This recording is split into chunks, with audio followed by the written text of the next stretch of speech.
गुल प्लाजा, एक हादसा या जानबूझ के किया जाने वाला अमल। सेट पे 3 दुकान के मालिक अल्हम्दुलिल्लाह। आपके सामने चीज जल रही है तो आपके आगे कैसा मंजर होगा, उस वक्त हमारा मंजर कैसा होगा। 17 जनवरी 2026 यूनिस के सोर्सेज के मुताबिक अराउंड 10:07 एक दुकान के अंदर आग लगती है।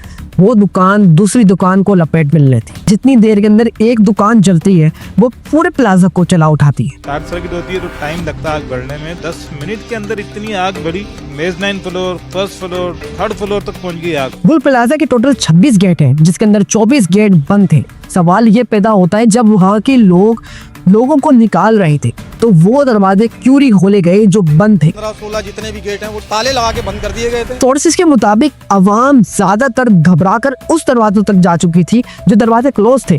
तो वो दरवाजे इमरजेंसी के अंदर क्यों नहीं खोले। ये आग किस दर्जे की थी और आग लगाई गई या लगी। जो आग शॉर्ट सर्किट से लगती है या किसी वजूहात से लगती है वो बुझ जाती है, और जो आग आप समझदार हो इस तरह अगर लगती है तो वो जल के बुझती है।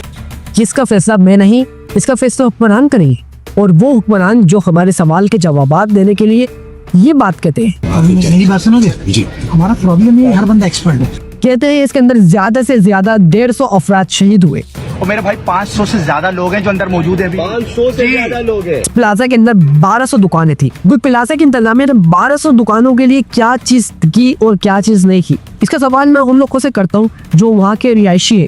कितनी सेफ्टी थी, कितनी नहीं थी, ये आप सवाल इंतजामिया से करें। टैंकर के नीचे आए, बारिश पे करंट लगने से मरे, गटरों में गिर के मरे, और अब हमारा ये है कि हम अपने माल के नीचे झुलस के मरेंगे कराची वाले। इसका इंसाफ मिलेगा या नहीं मिलेगा, ये भी एक सवाल पैदा होता है।